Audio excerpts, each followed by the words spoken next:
Ticket இல்லாமல் ரயிலில் பயணம் செய்த ஒடிஷாவைச் சேர்ந்த ஒருவர் தன்னை தட்டி கேட்ட டிக்கெட் பரிசோதகரை கீழே தள்ளிவிட்டு சென்ற சம்பவம் அதிர்ச்சியை ஏற்படுத்தியுள்ளது. கேரள மாநிலம் எர்ணாகுளத்தைச் சேர்ந்தவர் வினோத். ரயில்வே டிக்கெட் பரிசோதகரான இவர் எர்ணாகுளத்திலிருந்து பாட்னா செல்லும் ரயிலில் டிக்கெட் பரிசோதகராக பணியாற்றி வந்தார். சம்பவத்தன்று வடமாநிலத்தைச் சேர்ந்த சிலர் ரயிலில் டிக்கெட் இல்லாமல் பயணம் செய்ததாக கூறப்படுகிறது. இந்நிலையில் இதுகுறித்து கேள்வி கேட்ட வினோதிற்கும் வட மாநிலத்தவர்களுக்கும் இடையே தகராறு ஏற்பட்டுள்ளது. அப்போது ரயிலின் கதவருகே நின்று கொண்டிருந்த வினோத்தை ரஜினிகாந்த் என்பவர் திடீரென கீழே தள்ளிவிட்டது பெரும் பரபரப்பை ஏற்படுத்திய நிலையில் திருச்சூர் போலீசாருக்கு தகவல் தெரிவிக்கப்பட்டது.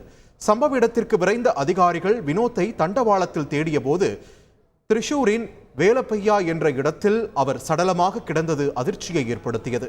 இதில் ஒடிஷாவைச் சேர்ந்த ரஜினிகாந்த் ரணாஜித் என்பவரை போலீசார் கைது செய்த நிலையில் அவர் மது போதையில் டிக்கெட் பரிசோதகரை கீழே தள்ளிவிட்டு கொன்றது தெரிய வந்தது.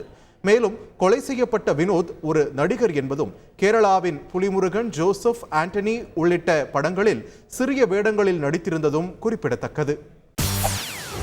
செய்திகளை உடனுக்குடன் தெரிந்து கொள்ள உடனே சப்ஸ்கிரைப் பண்ணுங்க.